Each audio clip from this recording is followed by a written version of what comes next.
If Derek Carr is going to be the New Orleans Saints' next starting quarterback, it won't be through the mechanisms of a trade. We got all that and a little bit of land yap for you on today's episode of Locked On Saints. You are Locked On Saints, your daily New Orleans Saints podcast. Part of the Locked On Podcast Network, your team every day.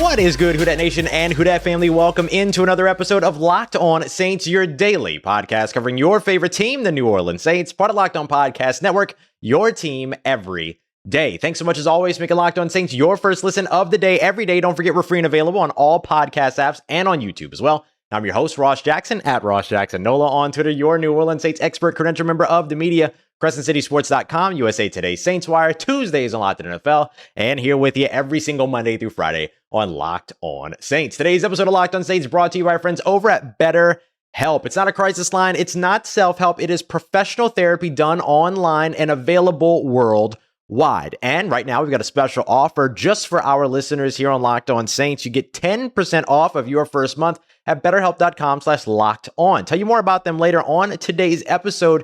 If it's not going to be Derek Carr, who will be the other options for the New Orleans Saints at quarterback? But before we get to that, let's break down the real opportunity here with Derek Carr. So we'll take a look at what it would be like to build a free agent contract for him and some ideas on sort of where he would fit on a per year basis and how the Saints can make that contract manageable, at least in the early goings. But then, but first, where I want to start is just what's going on here with the New Orleans Saints and Derek Carr. So Derek Carr has reportedly vetoed the idea of a trade, which we kind of thought would be the case with the Las Vegas Raiders. He does not want to be traded to the New Orleans Saints. He does not want to be traded anywhere. He instead wants to become a free agent. And so if the New Orleans Saints really, really want Derek Carr, they're not out of it, but things just got a lot more complicated. Here's why. Derek Carr now enters the free agency market as a open market free agent quarterback. And that means that there are going to be a lot of teams that are going to be interested in bringing in his services. The Indianapolis Colts could be one of those teams. The New York Jets seem to be checking in on Aaron Rodgers, but that doesn't mean that they wouldn't look in to Derek Carr. And several other teams, including who is kind of seen as the dark horse in this whole situation, the Carolina Panthers. There's also the Tampa Bay Buccaneers, the Atlanta Falcons. There are a lot of teams right now that are going to be looking for quarterbacks. And so that puts New Orleans Saints in a little bit of a tricky situation, instead of them being able to sort of control what they knew the contract was going to be, what they knew the compensation was going to be to get him to New Orleans and have sort of just no competition really at all in terms of the trade market. Now they enter a situation to where there is going to be a ton of competition. And I think that people are underestimating Derek Carr's market. I've seen a lot of people who are saying, well, who's going to go out there and sign Derek Carr? About 15 teams. About 15 teams would love the services of Derek Carr. Will 15 teams be in on Derek Carr? No. But there are about 15 teams. Out of that, a group of those teams are going to want in on the Derek Carr sort of sweepstakes. So now the Saints have more competition. They don't already know the terms of his contract before going into the situation. They now have to bargain. They now have to negotiate a contract with Derek Carr, which could be impacted by the offers made by other teams. So now they no longer also dictate the contract terms. Now, there's something really specific here for you to keep in mind. Derek Carr didn't say no to a trade to the New Orleans Saints because he doesn't want to play with the New Orleans Saints. Apparently, the hang-up, according to Tom Pelissero over with NFL Network, is that the Saints actually didn't want to take on a contract that had $40.4 million guaranteed over the next couple of years once he's on the roster. So what does that tell you? What that tells you is that the Saints they wanted to renegotiate the contract. Derek Carr didn't want to renegotiate the contract. So if Derek Carr wasn't willing to go to the New Orleans Saints via trade because of the fact that he was going to get a new deal and potentially have to take a pay cut, will he go to the New Orleans Saints and potentially take a pay cut on a new deal as a free agent? Was the only factor here the fact that he didn't want to do the Las Vegas Raiders any favors? That seems unlikely. Now, how could this work in the New Orleans Saints' favor is if a market materializes of several teams that are willing to sign him, but the contract terms stay south of $30 million per year, and the contract offers stay south of $30 million per year. Heck, if the contract offers stay south of $35 million per year, the New Orleans Saints win in this situation if they're the ones to sign him. But will they be the ones to sign him? I don't know. There's a part of me that kind of feels like if Derek Carr wanted to be in New Orleans, he would have allowed the trade to happen and just been willing to allow his contract to be redone. But if the Saints wanted to redo his contract and that was the sticking point, it seems unlikely to me, at least at this time, that Derek Carr would enter the free agent market and then say, let me go back to those people that wanted to renegotiate my contract, which is what I didn't want. The difference is if every other team around also wants to come in short of what he was expected to make on the deal that he could have gotten traded and stayed on, then that ends up working in the New Orleans Saints' favor because the New Orleans Saints might be able to say, yeah, well, we'll still pay you more than they will. And then they end up setting themselves apart as a team willing to offer more. I had somebody reach out to me and say, who is the team out there? Do any teams have more to offer than the New Orleans Saints?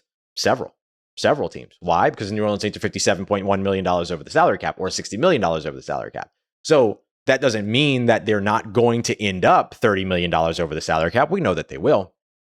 But you've got other teams like the Carolina Panthers, like the Houston Texans, like the several other teams that are going to be in on his market that have a ton of salary cap space left. Carolina Panthers actually not really. They're like $9 million under the salary cap and don't have a lot of restructurable deals to move some money around and have a quarterback problem and all these other things. So things might get a little bit tough for the Carolina Panthers, but they'll be able to make it work. They have one of the richest owners in the game. They'll be fine. So the competition does become a lot more firm for the New Orleans Saints if they still want to land Derek Carr. But if they are able to get him, they're going to have to do it through, like we mentioned, that free agency market.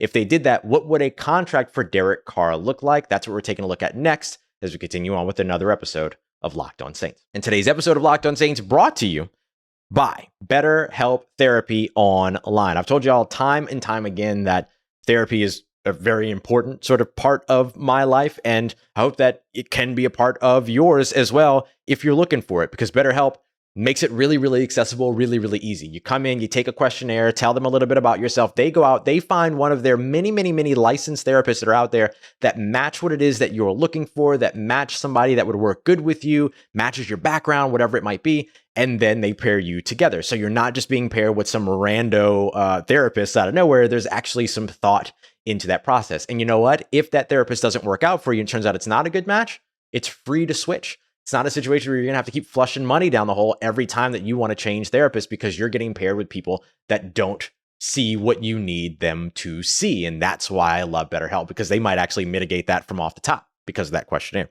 And I love it because you get all the benefits of in-person therapy, but it's convenient. It's online, no traffic, no waiting, none of that other stuff as well. And it's all done from the convenience of your own home. Video, you could do it just through audio if you don't want to show your face. You could even do it through just messages. Like, they make it super, super easy. So if you want to live a more empowered life, therapy can help you get there. Visit betterhelp.com/lockedon. You're going to get 10% off of your first month. That's BetterHelp, HELP.com/lockedon.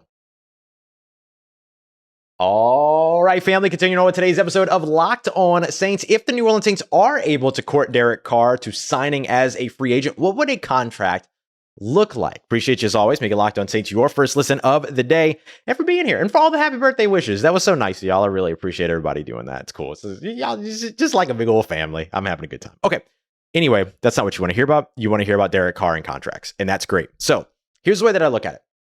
If you're the New Orleans Saints, you didn't want to take on $40 million guaranteed over the course of the next 2 years. So that kind of gives you an idea of where the New Orleans Saints sit on this potential contract value. But I do think they're going to have to make some concessions.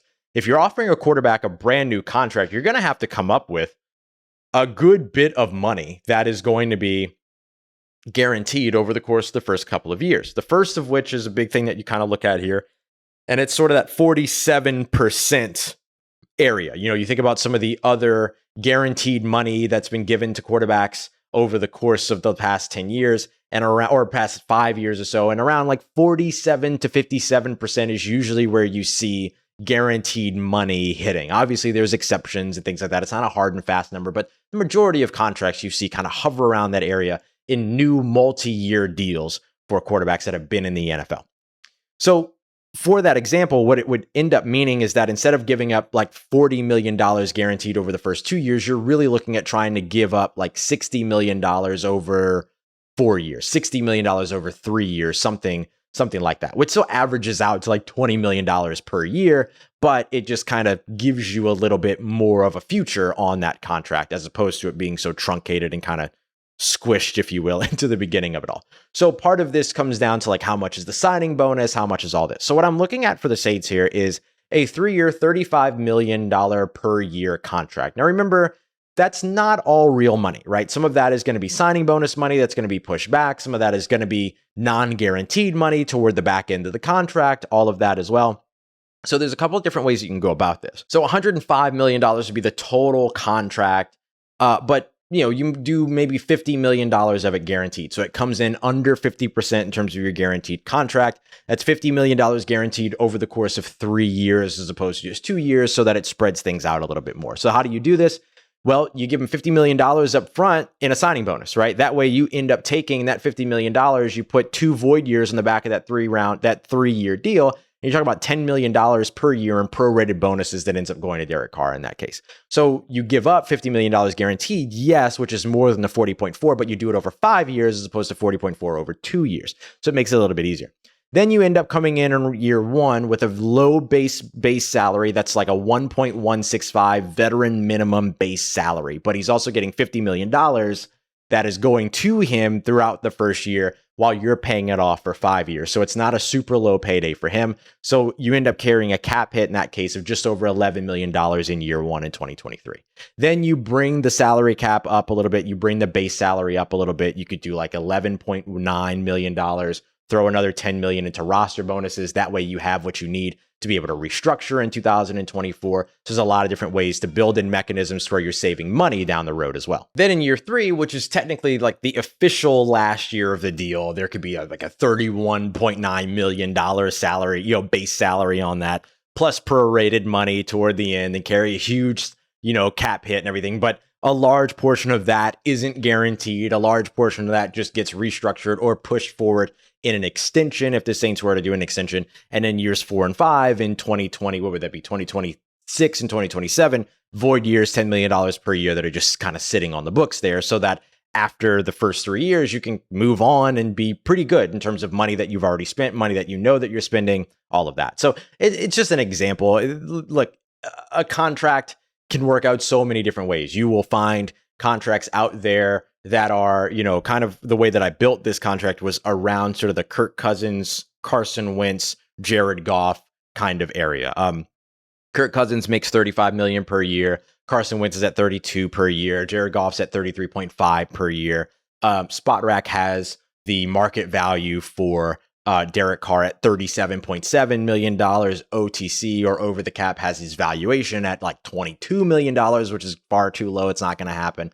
And so if the Saints were to come out with Derek Carr in free agency on a contract that's in that tier of quarterbacks like Cousins, Wentz, and Goff, that's a good spot to be. I mean, obviously, you would love to walk away and have a quarterback that's in the lower range of that, $30 million, $33 million, $28 million per year, something like that. But that's just unlikely, right? Like, that's not what quarterbacks get paid nowadays.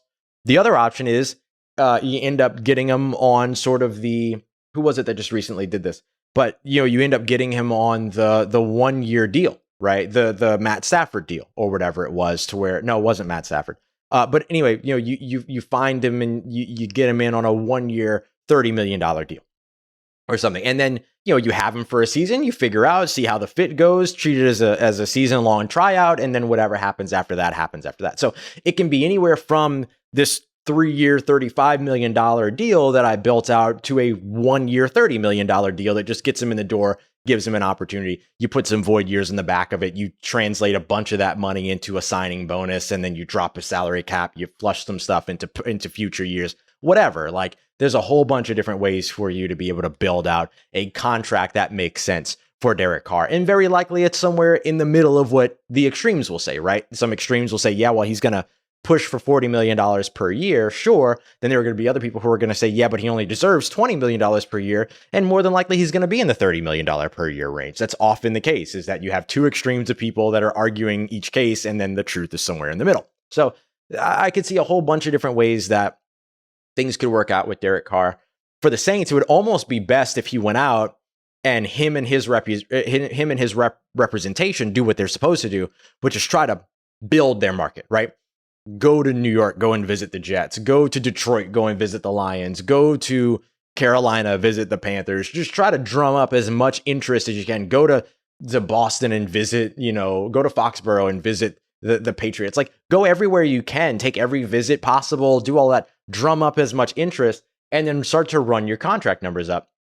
And then what would work out really well for the Saints is if the running of the contract numbers gets him to a place where he can make, $30 million per year on a long-term deal. And then the Saints say, okay, well, we'll come over your market. You're getting offers for $30 million. We'll give you 32 to just come for a year.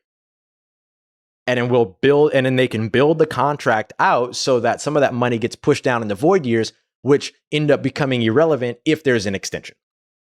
And then you end up building what would effectively be a 1-year deal that has $30 million, $32 million, quote unquote, attached to it, but only a certain portion of that is actually guaranteed. $15 million is guaranteed, $18 million is guaranteed, $20 million is guaranteed, whatever. But you push some of that money down into void years. You carry a low base salary, like a modest base salary, but then you give a big signing bonus. And then that way, if you extend him, you extend into those remaining years, into that remaining structure of void years. If you don't, then a whole bunch of that becomes non-guaranteed anyway, and then you just are stuck a little bit in terms of your void year payments, but it's not the end of the world in that case because you're swinging and missing at quarterbacks. This is where you want to swing, right? And this is where you risk missing. Like, you have to if you want to find the right quarterback. If you're an organization that sits back and tries to ride it out with a quarterback that's clearly not the answer for a long time, then you're not going to get anywhere. Like, you barely see Minnesota getting somewhere. You know what I mean? And even when they get somewhere, they can't get anywhere. And so that's been a situation where have they been riding it out too long with Kirk Cousins? You don't want to be in that situation. You want to be in a situation to where you're willing to say, okay, took a swing at Derek Carr, a proven veteran quarterback that we felt like could fit in this system. It didn't work out. Now here's a rookie. Now here's, another free agency signing in 2024. Swing. That's exactly what the New Orleans Saints need to do. So lots of ways for them to potentially swing and maybe miss, but also swing and maybe hit, right? You're going to miss everything you don't swing for, so you might as well take those swings.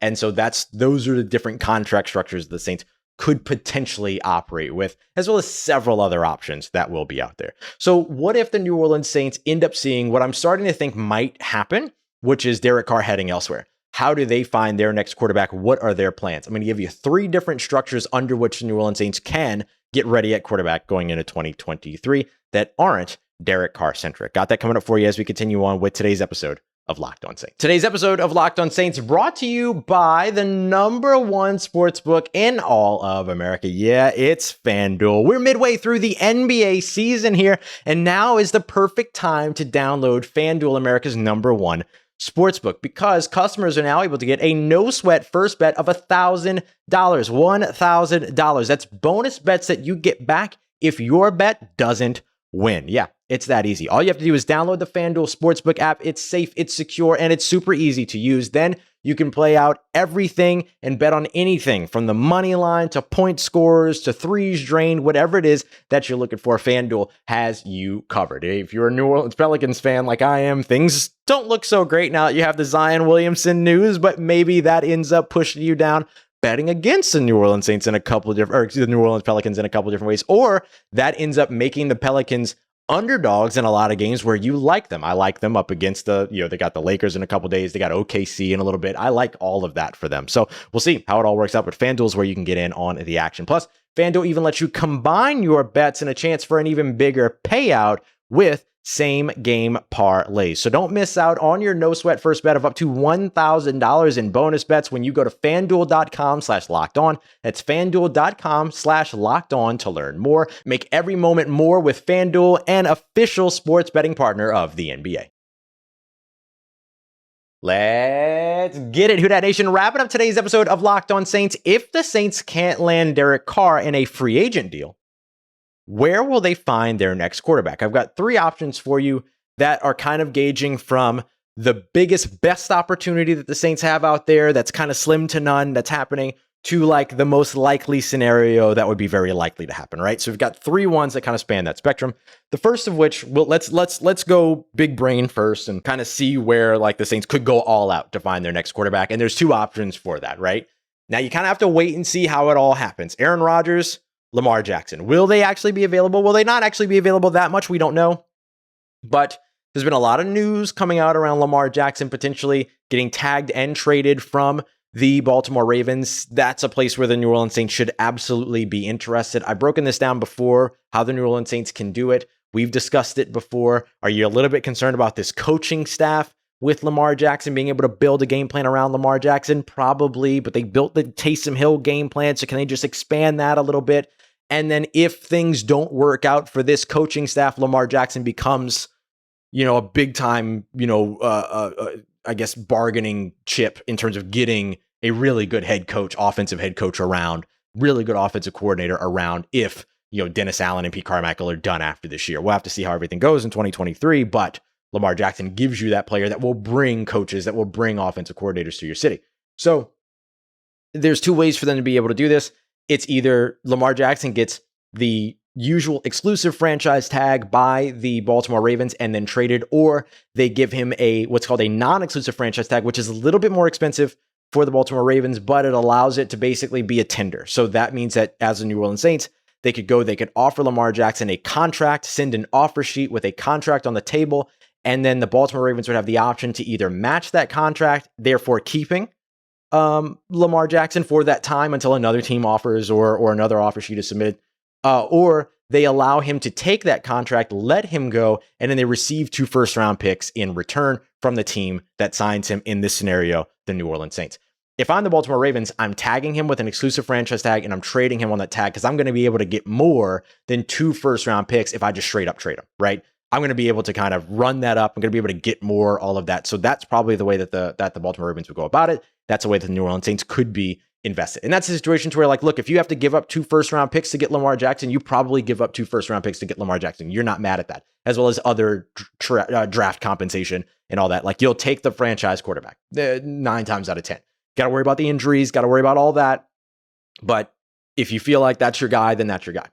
We'll have to wait for Aaron Rodgers to come out of his dark slumber or whatever it is that he's doing out in the woods somewhere before he makes his decision about what he's doing for the rest of his career. But if he decides that he wants to be traded, then expect the New Orleans Saints to pick up the phone for that as well. New York Jets already have. Expect the New Orleans Saints to do the same. So that's kind of the big targets, right? The big fish that the Saints could go after. Then there's kind of this middle ground, right? To where the Saints could go after a veteran free agent in, free agency, of course. And so that means, going out there and signing Jimmy Garoppolo, going out there and trying to sign Geno Smith, going out there and signing a Teddy Bridgewater, people that can come in and run your system and maybe do a little bit of extra. That's really kind of the Geno Smith take there. But finding that person that's kind of that mid-level free agent where you don't have to break the bank to bring them in. You're looking at less than $30 million to get them into the building. Maybe Jimmy Garoppolo comes up around that price tag a little bit more, maybe a little bit higher, something like that. I don't know, but I wouldn't expect that with his injury history, particularly to his shoulders, things like that. So with all that, that's kind of the mid-level where the Saints could go out and just simply sign a free agent that makes sense and then bring them in. What feels like the most likely scenario at this point, and this is, of course, leaving the Derek Carr signing out of the equation, right? We're talking about if it's not Derek Carr, then how can the Saints fill their quarterback need? Then kind of the other sort of easiest to achieve, maybe even most likely situation is that you bring back Andy Dalton, you build the offense for Andy Dalton instead of building the offense for Jameis Winston and then Andy Dalton having to run that, and then you draft a quarterback. And then you kind of wait and see, right? Does the quarterback work? Does the quarterback not work? Does Andy Dalton work? Does Andy Dalton not work? And in no case is Andy Dalton your long-term plan, right? You're just trying to get through 2023 and hopefully by 2024, you've got your rookie quarterback ready to go. Or at some point through 2023, you've got your rookie quarterback ready to go. But again, I'll reiterate, if you're going to find quality starting quarterbacks in the draft, you can't pick them in the 3rd round, 4th round, 5th round, 6th round, 7th round, unless you absolutely designate them as 1st or 2nd round talent, in which case they're not going to be on the board after the 2nd round. Quarterback is the most overly overestimated, overvalued position in the NFL because it's the most important position in the NFL. So you've got 30 quarterbacks drafted in the last 10 years in the 1st round. 15 of them are bona fide starters in the NFL right now. 8 have been drafted in the 2nd round. 4 of them are bona fide starters. third round and beyond, 75 have been selected in the last 10 years. One of them is a bona fide starter, and it's Dak Prescott. So you're not going to have very good odds with third to seventh round value players. But if you can get one in the first or second round that is a first or second round value that is of first or second round talent, then you've got about a 50-50 shot of hitting. And really what you're figuring out is, you have a 50-50 shot on spinning a first or second round pick on a first or second round player. You also have a 50-50 shot of spinning a first or second round pick on a non-first or second round player. That's the reality of it, right? Because it's not the causation of the first of the two rounds. It's not, okay, I drafted them in the first or second round, so now I've got a 50-50 shot. Are they first or second round prospects? That's the 50-50 shot, right? So that becomes the big piece. You can't just draft somebody in the second round and say, okay, I got the 50-50 odds, I'm good. Doesn't work that way. So we'll see. We'll see how this all kind of works out. There are a lot of people who are still very confident about the idea that Derek Carr could land in New Orleans. I'm actually a little bit less confident now that he's hitting the open market. Lots of folks are going to tell you that they're not out of it. They're absolutely right. The New Orleans Saints are not out of it. But from my vantage point, from what I can kind of see how this can, kind of telegraphing and looking ahead to how this has worked out in years past, if Derek Carr didn't want them to redo his contract, why would he go to them and have them redo his contract in the open market?